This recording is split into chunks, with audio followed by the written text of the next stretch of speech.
Vamos a abrir la Biblia en Lucas 15, versículo 11. Esta es la enseñanza número 4 de las parábolas de Jesús.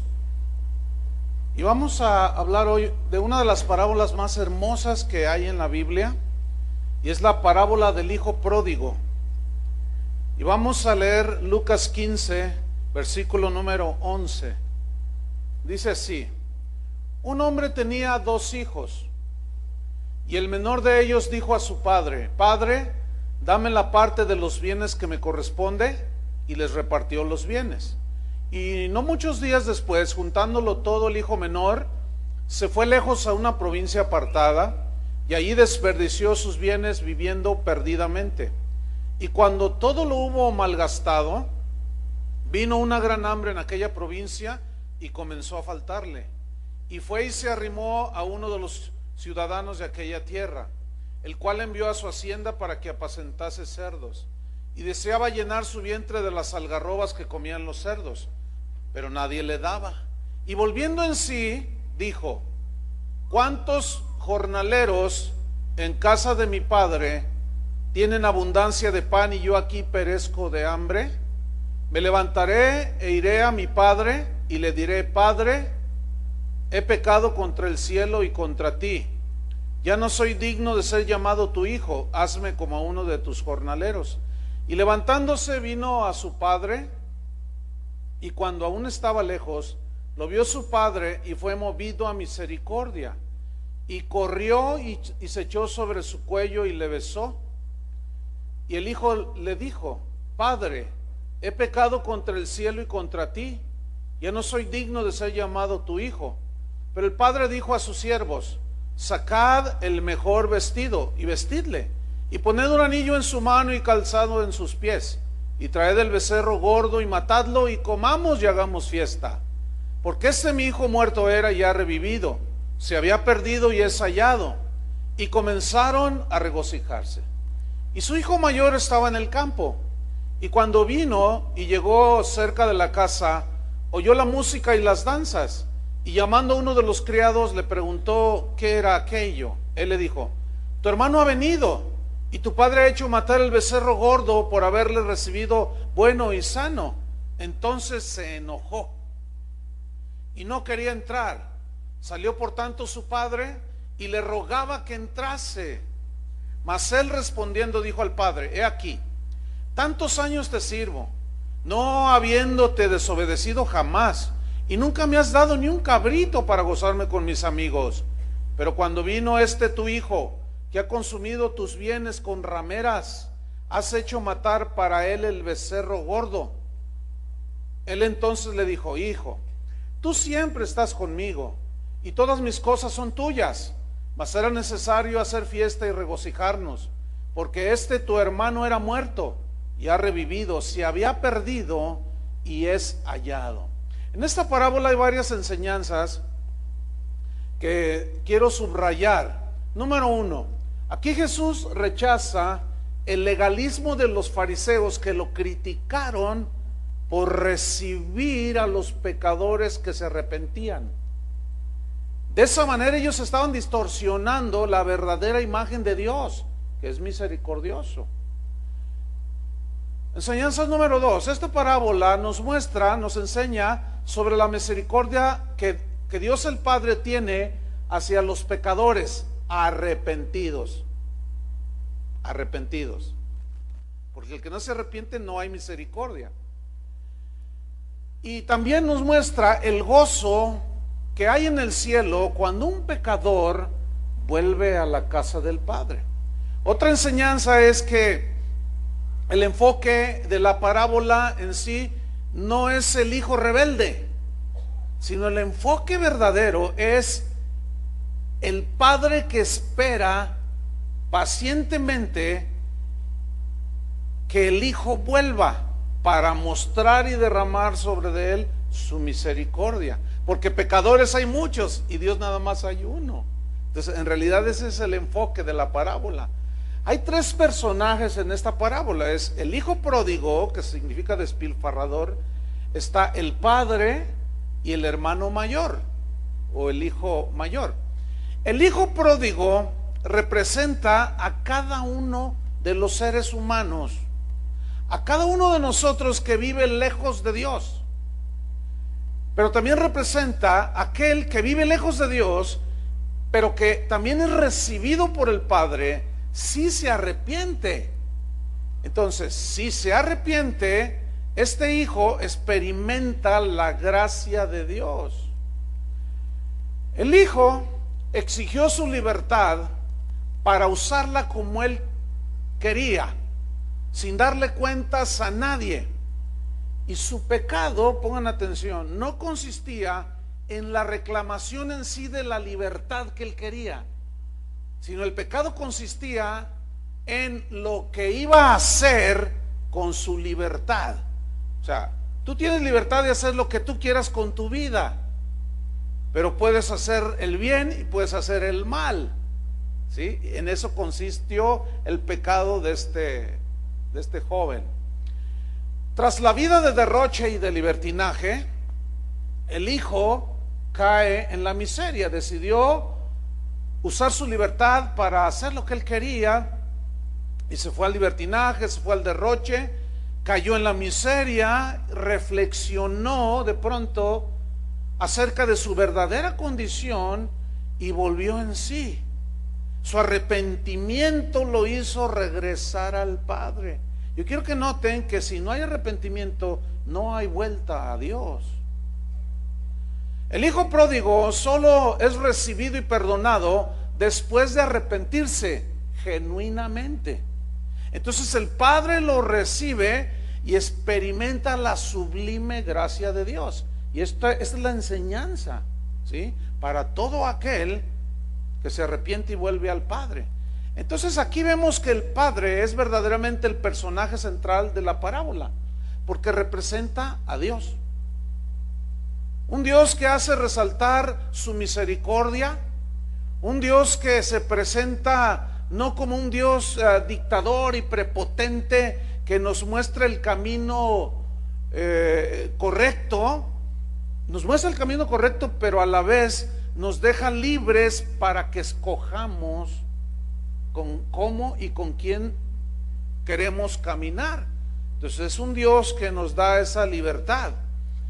Entonces en esta imagen se explica cómo Dios, en el momento que alguien clama a Él por su misericordia en arrepentimiento y pide su perdón, en esta parábola se ve cómo el Señor lo acepta, lo perdona sin reproche alguno. Cualquier pecado, no hay pecado que la sangre de Cristo no pueda perdonar. Y el hermano mayor es el personaje que menos participa en la parábola, además en los últimos versículos, pero representa a todos aquellos, pongan atención, que están en la casa del Padre, pero manifiestan orgullo y falta de misericordia con sus hermanos que pecan y que llegan a la casa del Padre y pudieron haber cometido un pecado horrendo, y Dios los perdona y Dios los comienza a restaurar y Dios los comienza a usar, y de pronto el que siempre ha estado dice: ¿y yo qué? Yo siempre he sido fiel. Pero en realidad tiene soberbia, en realidad tiene envidia, en realidad tiene celos. Y saben de que también hay un montón de esos metidos en las iglesias. Bien, vámonos al estudio de la parábola. Lucas 15. Miren, en el versículo 1 al 10, allí Jesús menciona dos parábolas. En realidad son tres parábolas que hablan del mismo tema, de un pecador que es encontrado, ¿sí?, y vuelto al seno del Padre. Pero son tres parábolas las que Jesús usa. En el versículo 1 de Lucas 15, ahí está la razón del por qué dijo las parábolas. Dice: se acercaban a Jesús todos los publicanos y pecadores para oírle. Fíjate, lo peor de la sociedad de ese tiempo, se juntaron alrededor de Jesús para oírle. O sea, tenían hambre de Dios. Versículo 2: y los fariseos y los escribas murmuraban, diciendo: este a los pecadores recibe y con ellos come. versículo 3 hasta el 10, Jesús entonces dice, le refirió una parábola diciendo: ¿qué hombre de vosotros, teniendo 100 ovejas, si pierde una de ellas, no deja las 99 en el desierto y va tras la que se perdió hasta encontrarla? Y cuando la encuentra, la pone sobre sus hombros gozoso. Y al llegar a casa reúne a sus amigos y vecinos, diciéndoles: gozaos conmigo, porque he encontrado mi oveja que se había perdido. Os digo que así habrá más gozo en el cielo por un pecador que se arrepiente, que por 99 justos que no necesitan de arrepentimiento, o que ya están en la casa del Padre. ¿O qué mujer, dice, que tiene 10 dracmas? O sea, son monedas, ¿sí? Se pierde una dracma, no enciende la lámpara y barre la casa y busca con diligencia hasta encontrarla. Y cuando la encuentra, reúne a sus amigos y vecinas, diciendo: gozaos conmigo, porque he encontrado la dracma que había perdido. Así os digo que hay gozo delante de los ángeles de Dios por un pecador que se arrepiente. Fíjense, en el cielo hay fiesta. Cuando si usted ya se arrepintió, cuando usted se arrepintió, hubo fiesta en el cielo. Usted produjo fiesta en el cielo cuando retornó al Padre. Y la tercera parábola es precisamente la que vamos a estudiar esta noche. Vamos al versículo 11, Lucas 15, 11. Dice, también dijo, o sea, va de corridito, fíjense, pero la que vamos a estudiar hoy es esta parábola, el hijo pródigo. También dijo, un hombre tenía 2 hijos. Y aquí es una alusión directa a los publicanos y a los pecadores y a los fariseos religiosos que estaban ahí en la casa del Señor, etcétera. ¿Sí? Es una alusión directa. Cada hijo representa uno a los fariseos, el mayor, ¿sí? Y los publicanos pecadores representan al hijo menor y nos representan a todos, el hijo menor, el pródigo. Bien, versículo 12. Y el menor de ellos dijo a su padre: Padre, dame la parte de los bienes que me corresponde, le dijo.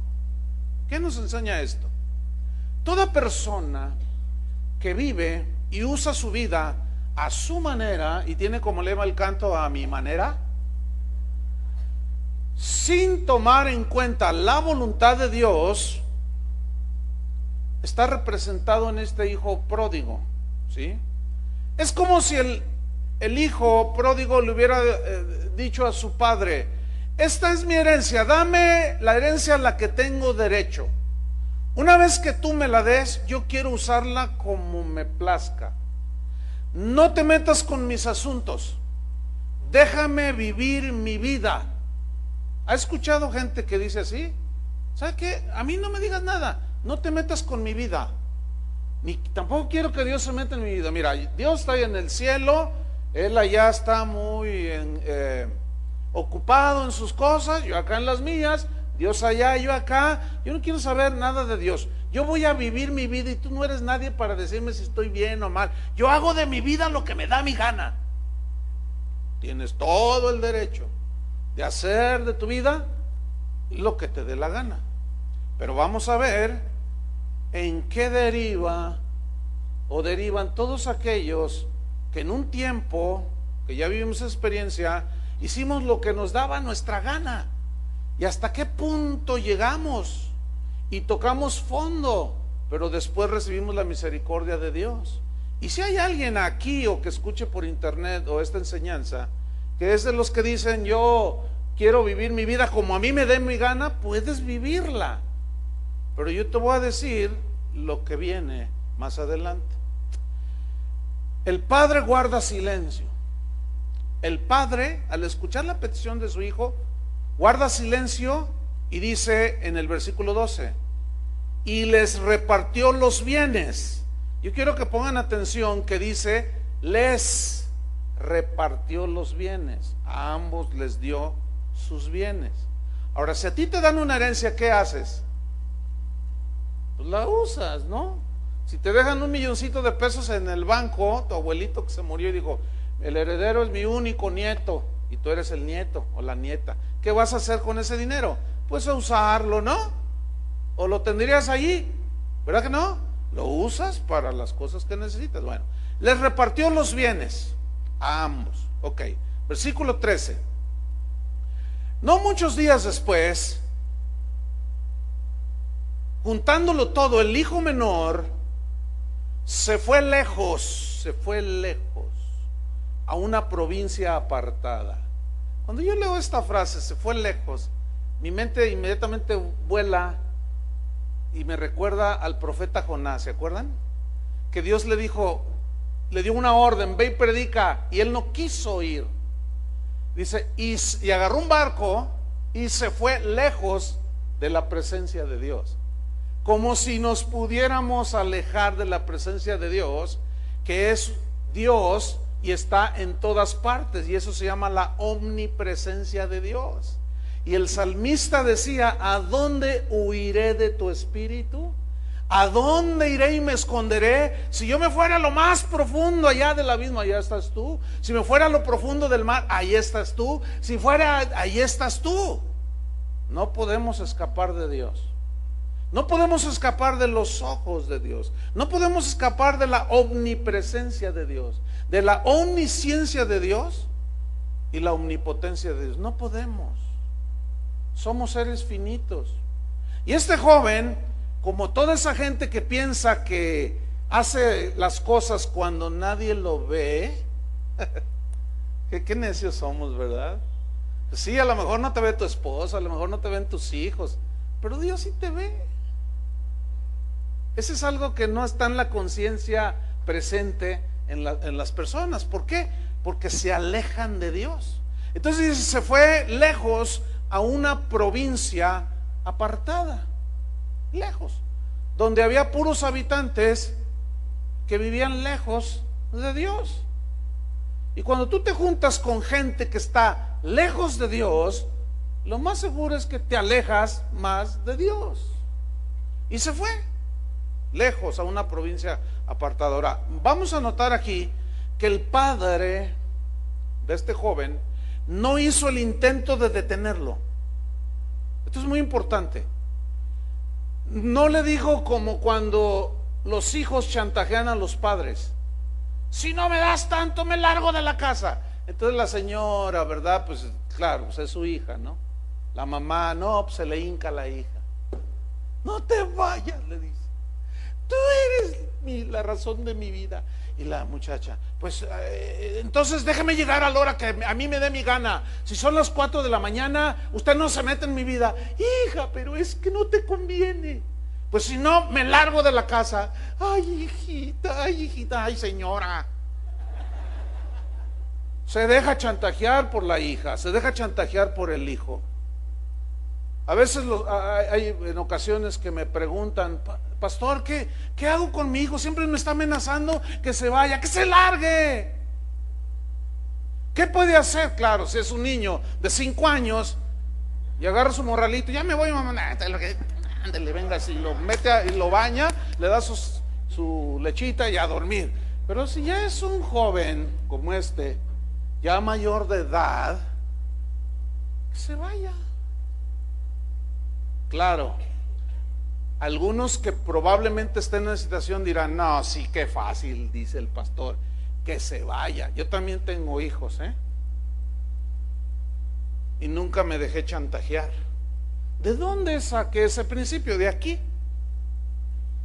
El padre no hizo el menor intento de detenerlo.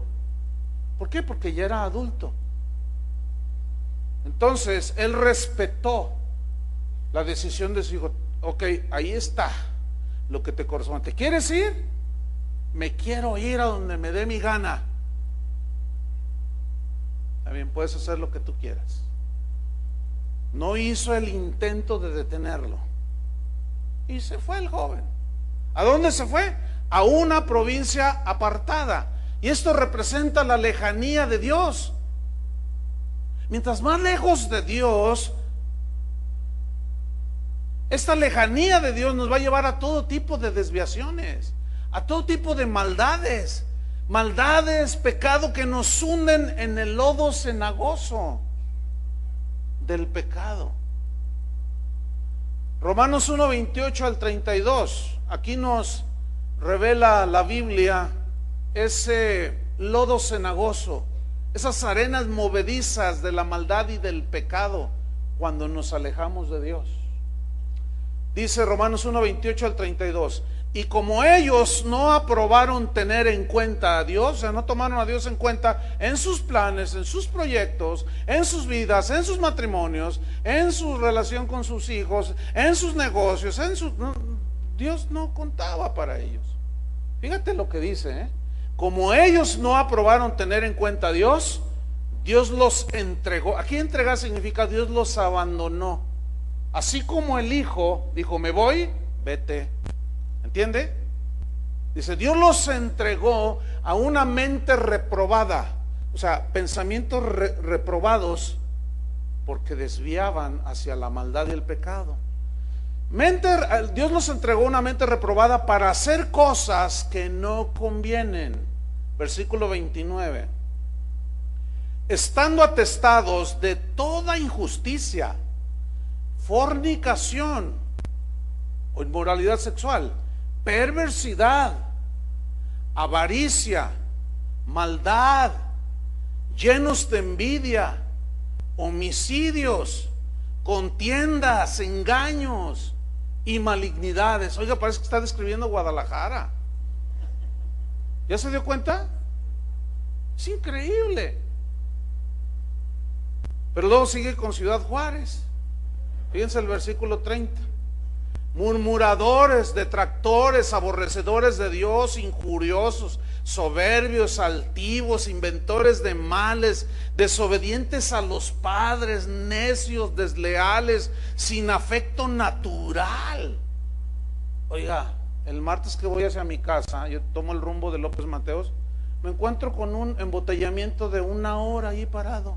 Bueno, pues ¿qué pasó? Y nunca supimos que hasta el otro día. Pues mataron a un hombre, seguramente se dieron cuenta, le cortaron la cabeza y lo colgaron en un puente ahí en López Mateos. Uno se queda. Así vive la gente que está lejos de Dios.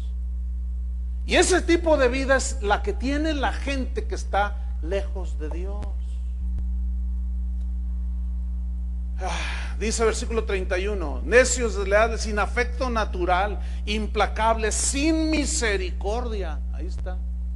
Quienes habiendo entendido el juicio de Dios, o sea que va a haber un juicio, pero lo ignoran voluntariamente. Pueden hacer lo que quieran con su vida, sí, pero un día hay que dar cuentas. Vendrá un día llamado el día del juicio, que lo vimos en la parábola, en 2 parábolas o la enseñanza pasada. Quienes habiendo entendido el juicio de Dios, que los que practican tales cosas son dignos de ¿qué? De muerte, porque la paga del pecado es muerte, y la lejanía de Dios nos hunde en la maldad y en el pecado. Volvamos a la parábola, Lucas 15:13. Entonces el hijo se fue lejos a una provincia apartada. ¿Y qué hizo allí? Se santificó, ¿verdad? O sea, empezó a producir los frutos de Dios. No. Dice, y allí desperdició, significa derrochar aquí. Y allí, en esa provincia, lejos de Dios, desperdició sus bienes viviendo perdidamente. Y aquí perdidamente significa en libertinaje total, sin darle cuenta ni a su padre ni a su madre, a nadie. Vivió como quiso. Se fue a Las Vegas.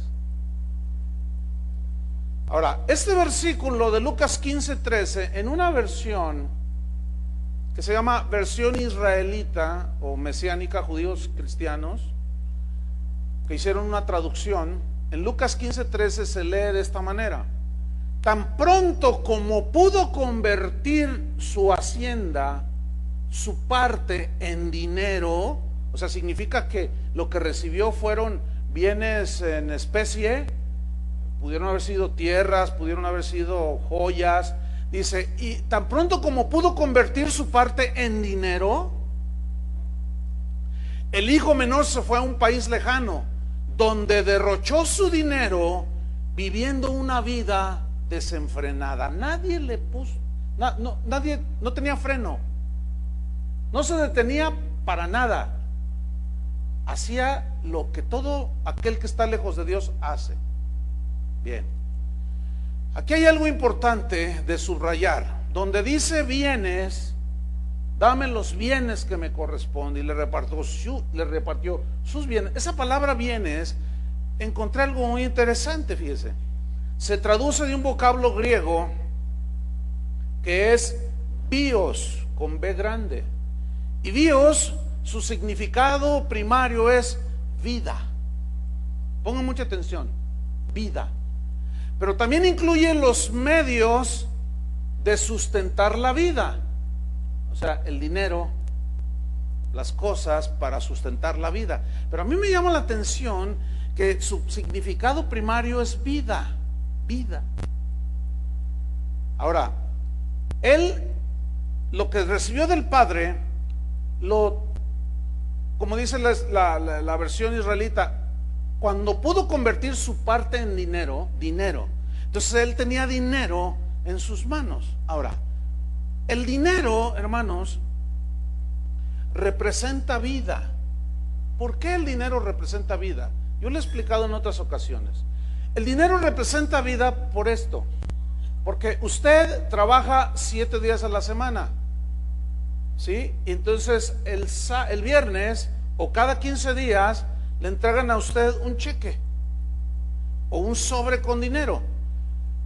Y ese dinero representa toda la inversión que usted hizo de su vida.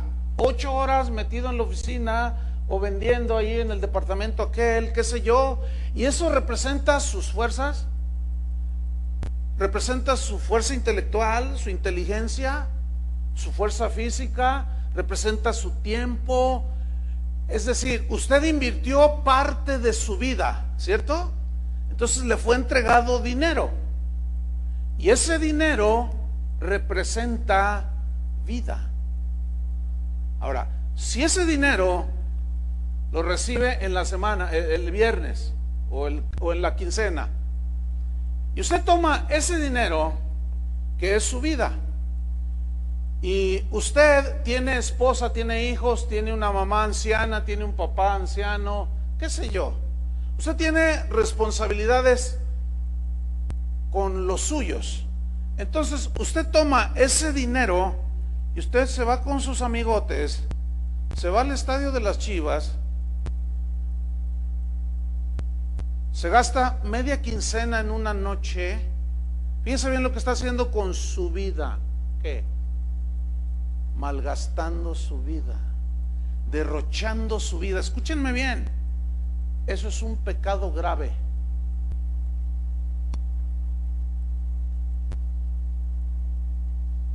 ¿Qué está haciendo con el dinero que usted recibe? ¿Lo está dando para sostener a sus hijos, para darles estudio, o se los gasta en cosas que usted sabe que no debería de hacerlo? Pero yo gasto el dinero en lo que me da mi gana. Ok, gástenlo lo que le dé su gana. Usted está derrochando su vida. ¿Entendieron? Entonces, ¿qué hizo el joven? Lucas 14, 15, 14. Y cuando todo lo hubo mal gastado, ahí está. ¿Qué hizo? Todo lo hubo mal gastado. La vida el dinero que él tenía en sus manos representaba la vida de su papá. ¿Ya entendieron, verdad? ¿Qué hizo con la vida de su papá? Que trabajó la hacienda, que sembró, cosechó, trabajó día y noche, y amamantando la mamá a ese bebé que es usted. Y después le entregó todo eso, y usted dice, ahora sí me voy a dar la gran vida. ¿La gran qué? ¿La gran qué? Bueno, eso es lo que creen algunos. Eso yo llegué a pensar en un tiempo de mi vida. ¿Cuántos vivieron eso? Y cuando todo lo hubo malgastado, ¿qué malgastó? Su dinero, pero no solo su dinero, su salud. Llegó con cirrosis hepática, Fíjense, algunos cuando ya llegan al Señor, llegan todos hechos un desastre. ¿Sí? Llegan con sida, llegan con cirrosis hepática, llegan con un montón de cosas, enfermedades, muchas de ellas producto del tipo de vida que vivieron lejos de Dios. Otros llegan con cáncer en los pulmones y como no entienden muchas cosas, apenas están caminando en los caminos de Dios, a veces hacen preguntas de ¿por qué? ¿Por qué? ¿Por qué qué? ¿Por qué tengo cáncer? ¿Por qué Dios permitió ese cáncer en mis pulmones? A ver, Dios, espérame, no le eches la culpa a Dios. Dios no se fumó los Raleigh. ¿Entendiste? ¿Quién se los fumó? ¿Quién? Díganlo. Entonces todo lo trasladamos y le echamos la culpa a Dios. Y llegamos hechos un desastre, ¿verdad? Porque andabas borracho, chocaste, se te destrozaron las piernas y llegaste todo así. Y luego ya estás en la casa del Señor. ¿Y por qué Dios se ensañó conmigo? No, espérame. Dios no se ensañó contigo. Necesitan empezar a cambiar esas expresiones. Fuiste tú.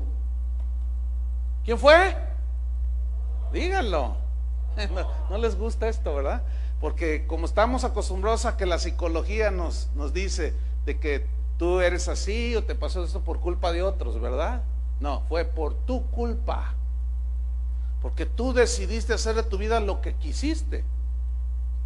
Y bueno, hay consecuencias, ¿no?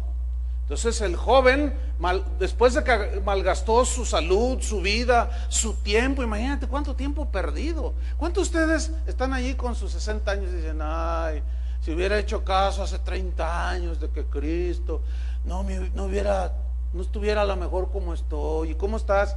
Pues ya soy salvo y hasta tengo el Espíritu Santo, pero pues es que mira cómo me quedé. Ah, bueno, ay, qué desperdicio. ¿Cuántos de ustedes se han lamentado por eso? Yo me convertí a los 20 años, pero a mí no me hablaron a los 20 años. Me hablaron un par de años atrás. Y yo me lamento de no haber hecho caso cuando tenía 18 años. Malgastó todo, su tiempo, su vida, sus fuerzas, el tiempo para su familia lo malgastó, lo mejor de su juventud lo malgastó. Mire, seguimos, versículo 14. Cuando todo lo hubo malgastado, vino una gran hambre en aquella provincia y comenzó a faltarle. Le faltó el sustento, la vida. Le faltó con qué sostener lo poco de vida que le quedaba a este. El vacío comenzó a llegar. La inseguridad apareció. El temor se apoderó de su corazón. El pecado había destruido su vida.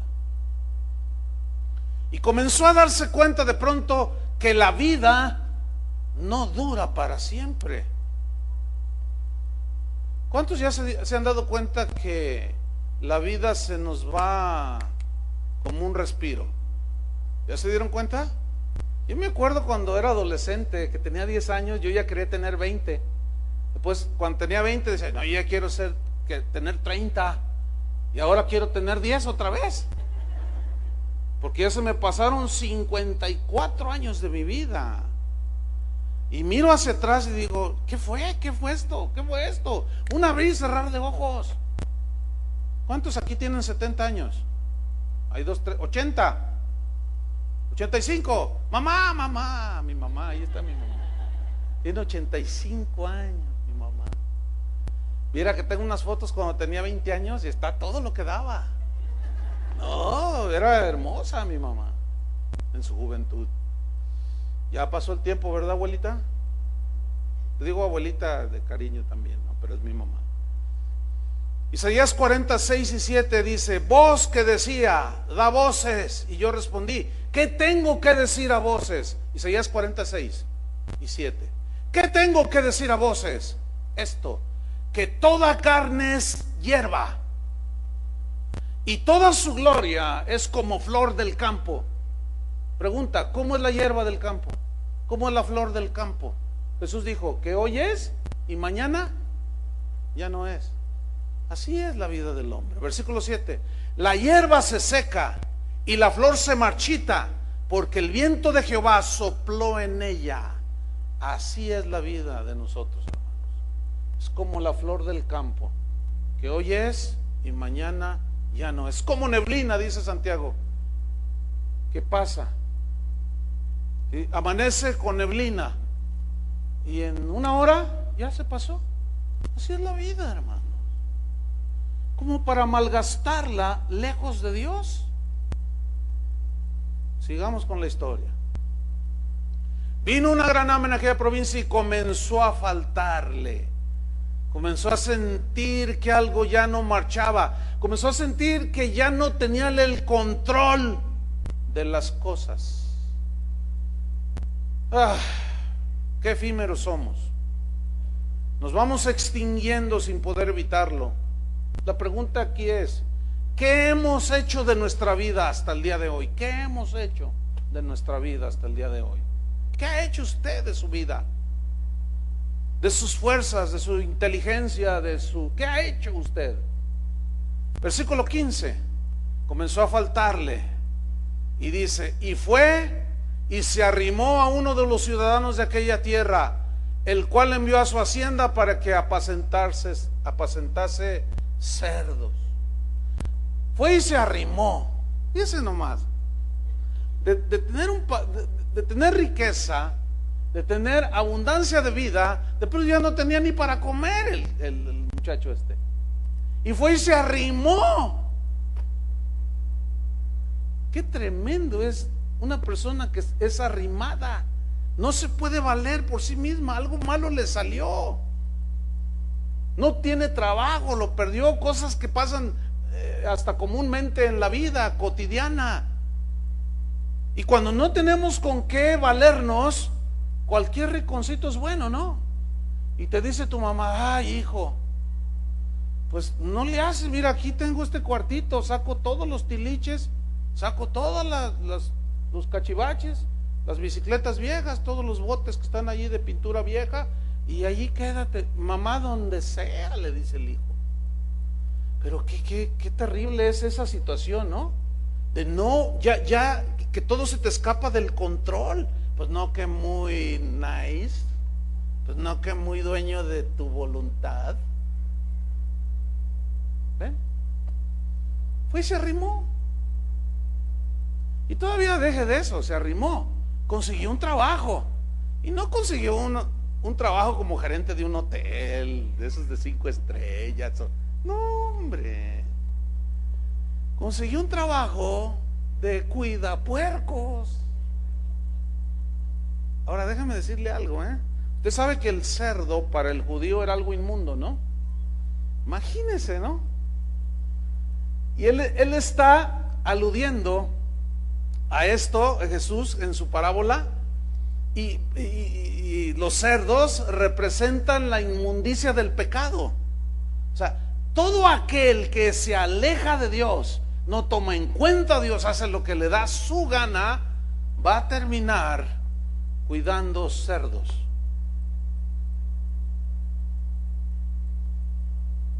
Repito, representa la inmundicia del pecado. La vida de este joven iba en caída libre, rumbo al abismo. ¿Todo cómo empezó? Con una decisión. Dame lo que me corresponde, quiero hacer lo que me da mi gana. Caída libre, versículo 16. Y deseaba llenar su vientre de las algarrobas que comían los cerdos, pero nadie le daba. O sea, todavía no llegaba la quincena y no tenía.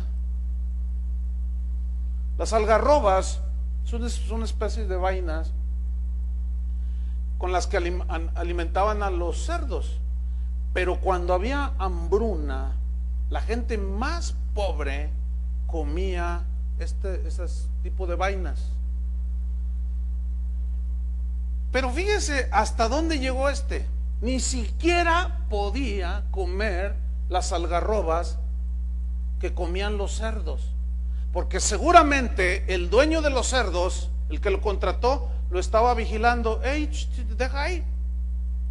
No es que mi puerquito se me va a enfermar, si se va a desnutrir. Imagínate querer comer lo que sea. El joven había tocado fondo en su caída. Había tocado fondo. Yo no sé en qué situación está usted. Yo no lo puedo saber. Dios sí. Yo no sé si usted está empezando a despeñarse en el abismo. Yo no sé si va a la mitad o ya tocó fondo, o aún más allá, ya tocó fondo pero ya volvió en sí. Yo no sé dónde está su situación, pero escúcheme bien. Si usted se aleja de Dios, si usted no toma en cuenta a Dios y vive la vida como usted le da su gadarena gana. El gadareno era un endemoniado que destrozaba todo. Bueno, si usted vive así, usted va en caída. No le puedo decir de otra manera. A lo mejor ahorita usted ya está a punto de tocar fondo. No lo sé. Pero esta historia es, qué sabiduría de Jesús de enseñar esto. La manera en que lo plantó, lo explicó a todos los que lo oían. Maravilloso, ¿no creen? Tocó fondo en su caída, versículo 17. Dijo, ya no puedo más. Algo hice mal. ¿No vemos que el joven comenzó a echarle la culpa a su papá? ¿No vemos que responsabilizó a nadie? No. Versículo 17 dice, y volviendo en sí. Esta frase en el griego significa también recapacitando. ¿Qué es recapacitar? Hacer cuenta, ¿sí? O sea, estás recapacitando, estás reflexionando, a ver, ¿qué hice de mi vida? ¿Dónde empezó mi caída? Y empezó a volver en sí. Empezó a darse cuenta de su verdadera situación. Comenzó a darse cuenta al caer en sí que había sido un insensato, que había sido un tonto, que teniendo todo tan cerca en la casa de su padre, él había tomado una decisión trágica y volvió en sí. Significa también tomó conciencia de su terrible realidad. Dijo, ese soy yo. Y a lo mejor se miró en el espejo, y si se llamaba Pepe, eres un tonto. Ni siquiera comida de cerdos puedes comer. Te volviste loco. Y mirándosele en el espejo, no sé qué tantas cosas haría. Pero esto de volver en sí habla de que se tomó un tiempo en el que él reflexionó.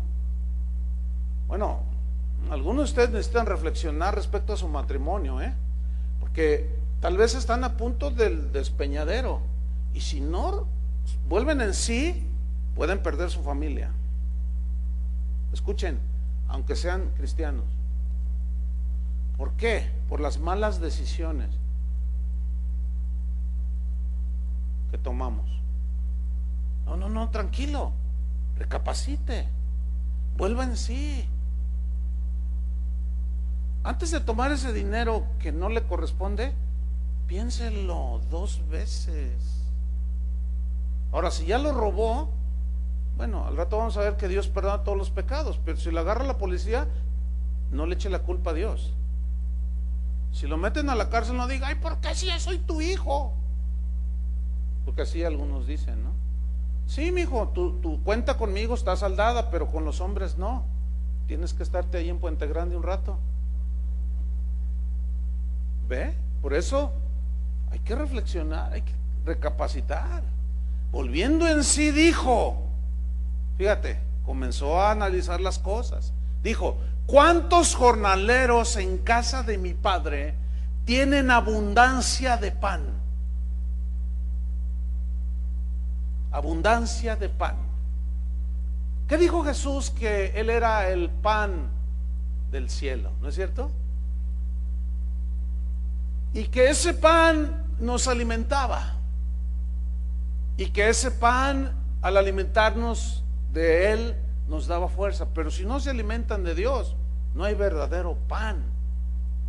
Porque también, por otro lado, no solo de pan vivirá el hombre, del pan material, sino de toda palabra que sale de la boca de Dios, de aquel que muchas veces le hemos dicho: no quiero nada contigo, quiero hacer mi voluntad, tomo mis decisiones y yo me afronto mis decisiones.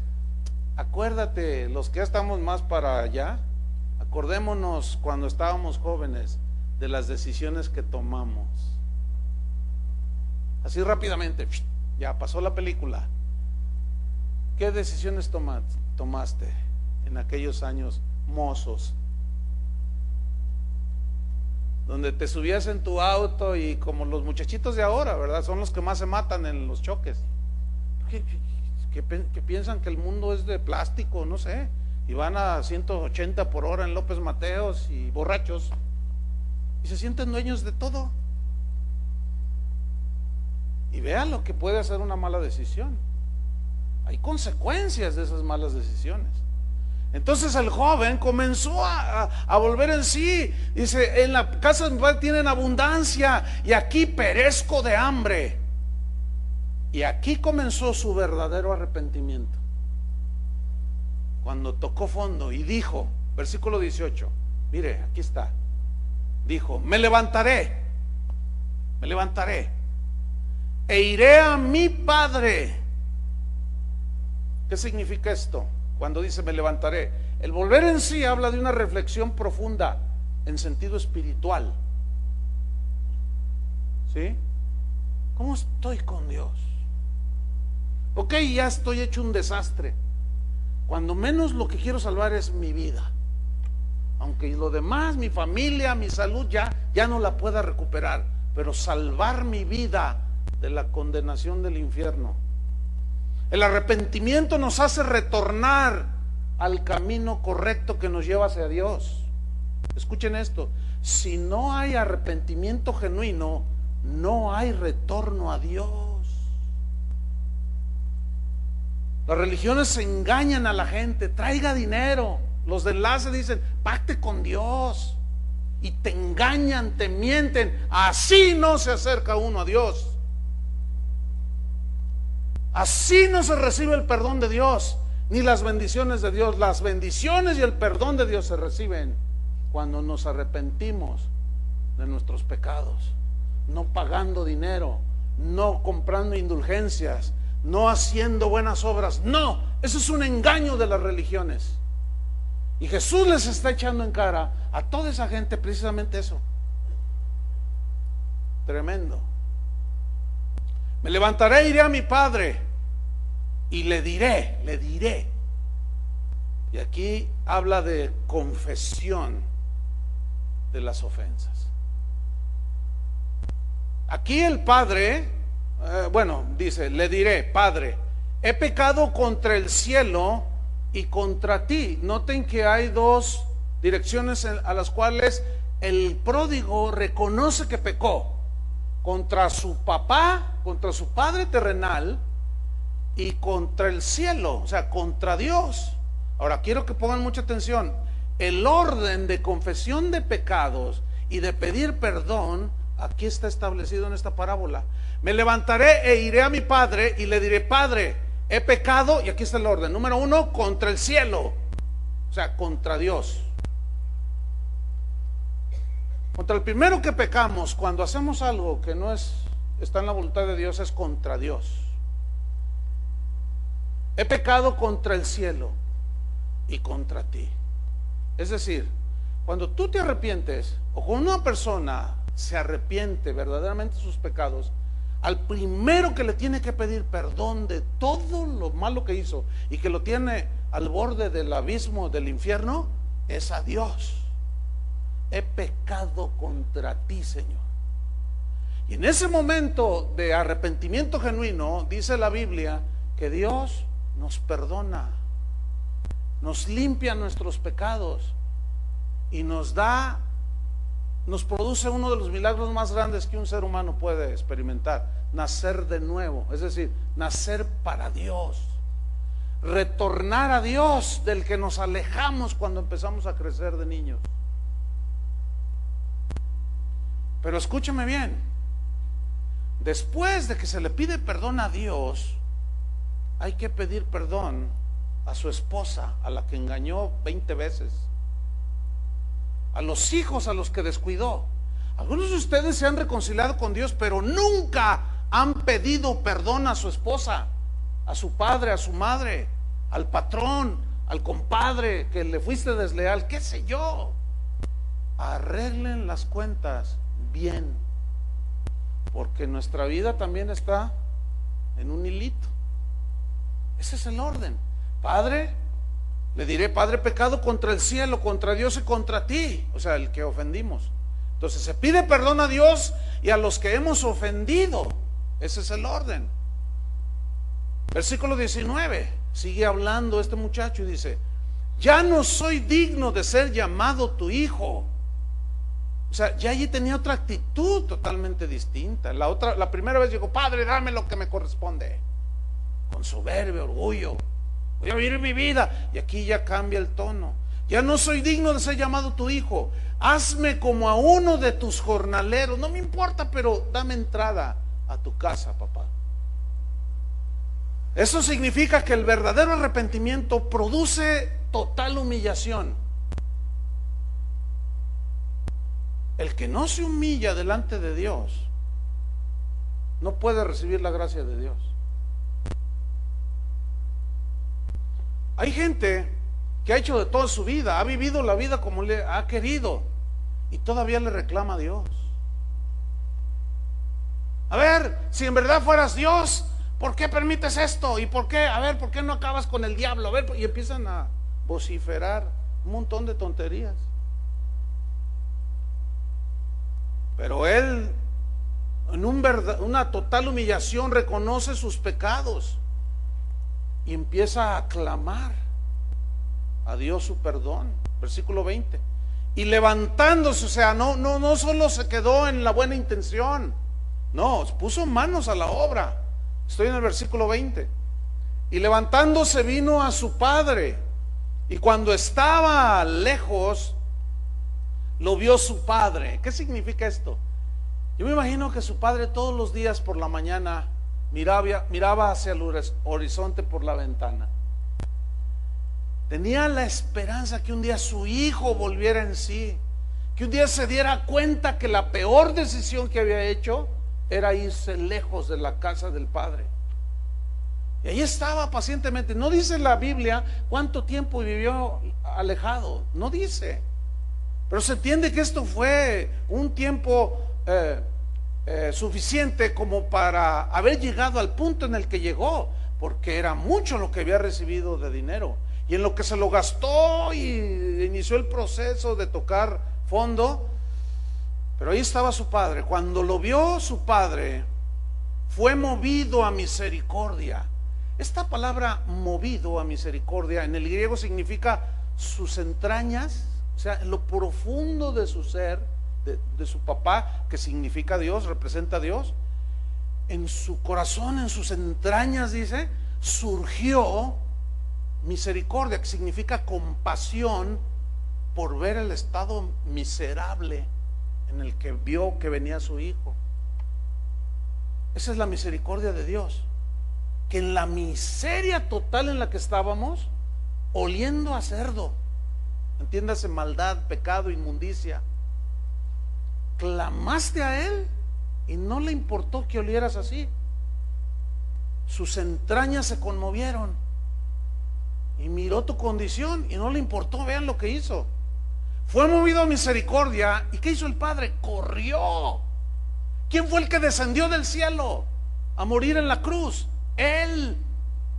Nosotros no buscábamos a Dios, Él vino a buscarnos a nosotros. Y hubo un encuentro, pero el de la iniciativa de tomar misericordia y perdonar se refleja en esta parábola, porque cuando ya lo ve, ya el corazón del padre sabía que su hijo había vuelto en sí. Lo vio venir con una decisión, lo vio venir humillado y corrió, y mira lo que hizo, se echó sobre su cuello y le besó. Esa imagen es realmente conmovedora. No le importó al papá lo mal que olía el muchacho. ¿Cuántos días tenía sin bañarse? ¿Quién sabe? Estaba irreconocible tal vez, desnutrido, maloliente, su rostro desencajado, venía en un estado terrible, pero el padre lo ve, ve su corazón, corre, se echa sobre su cuello y le besa. Habla de un beso aquí, en la mejilla. Y el hijo le dijo, versículo 21, Padre, he pecado contra el cielo. Ahí está el orden otra vez. Dios, he pecado contra ti. He pecado contra el cielo y contra ti. Ya no soy digno de ser llamado tu hijo.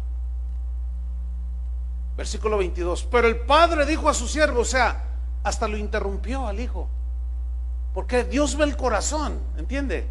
Dios ve el corazón humillado. Al corazón contrito y humillado no despreciarás tú, oh Dios. Pero el padre dijo a su siervo, sacad el mejor vestido, que significa la vestidura de la gracia. Lo cubrió con su gracia. Gracia es darle un favor que no merece. Eso es la gracia de Dios.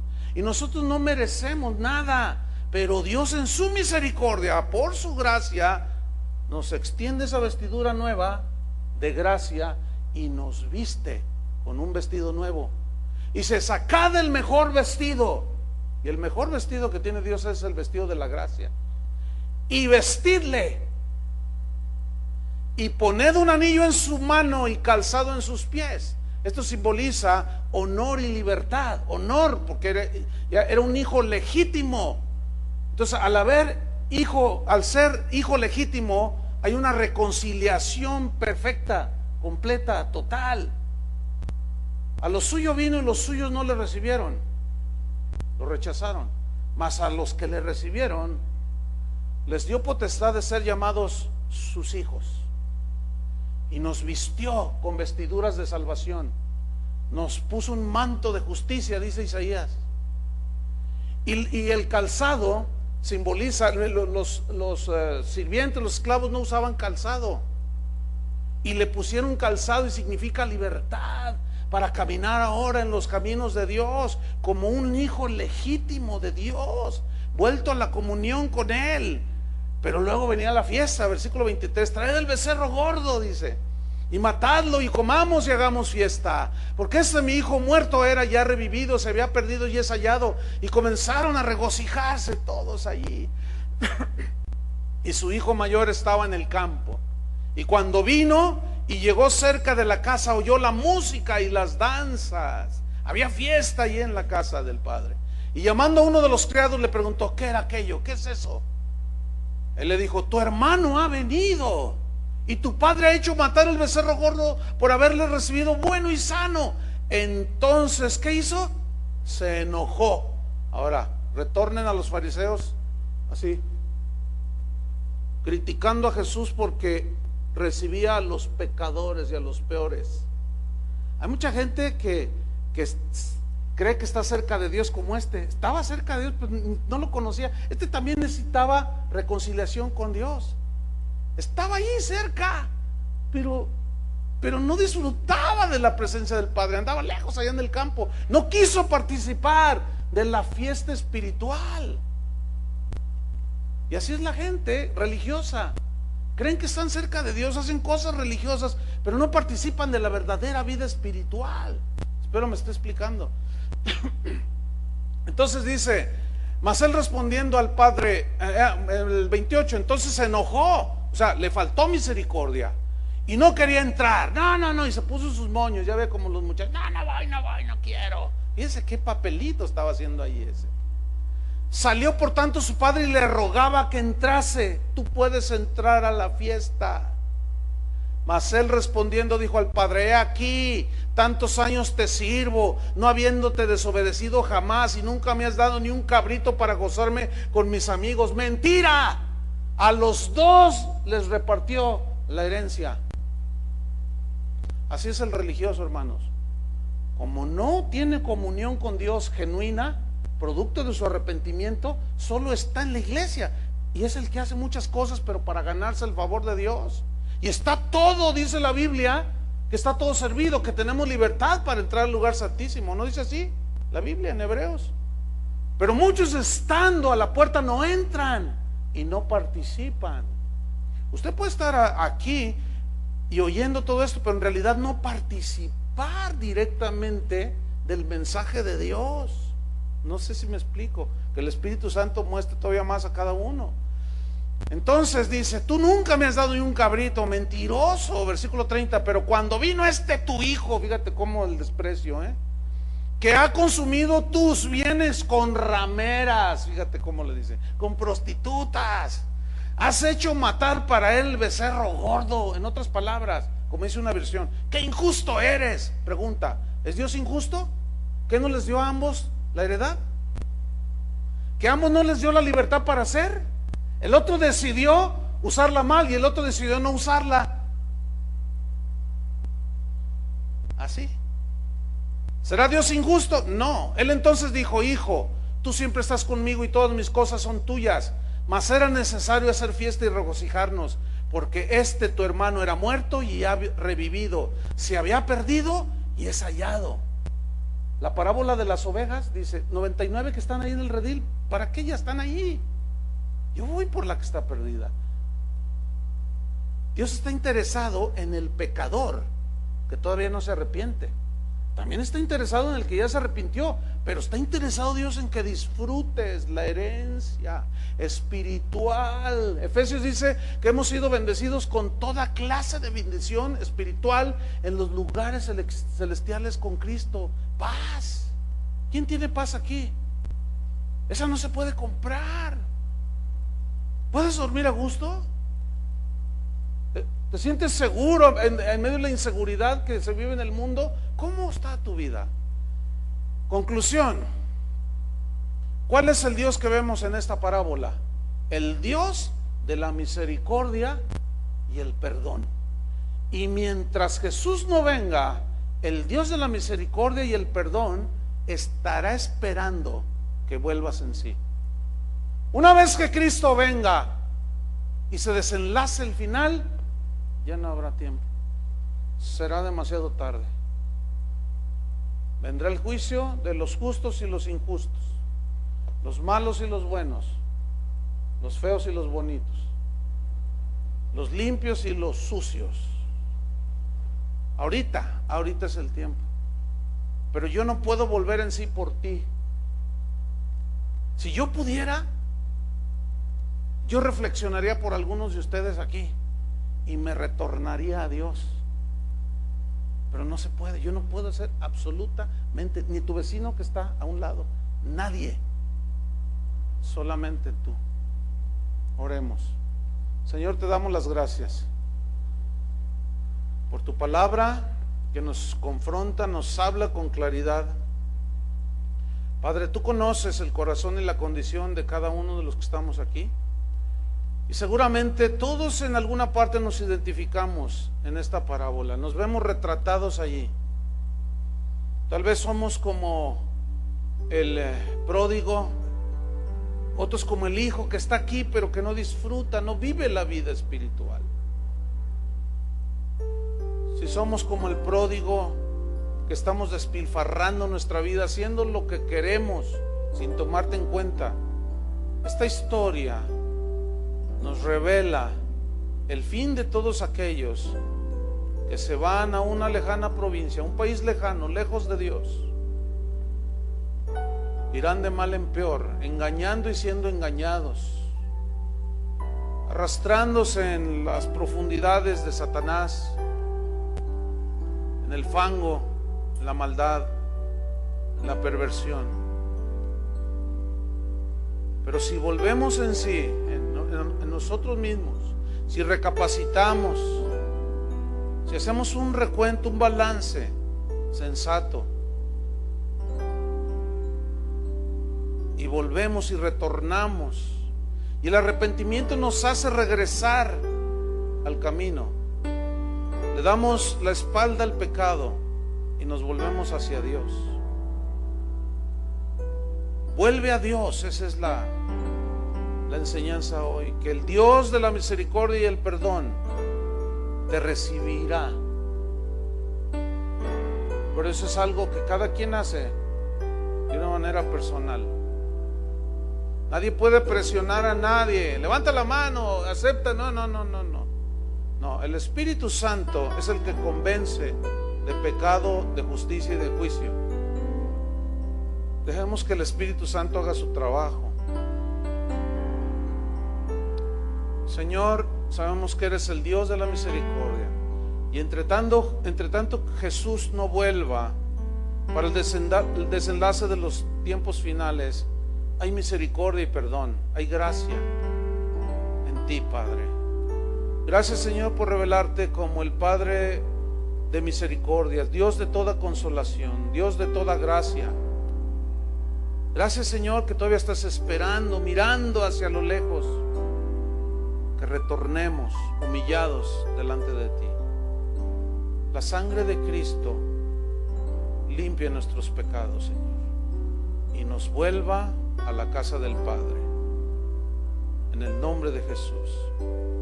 Gracias, Señor. Amén. Que Dios los bendiga.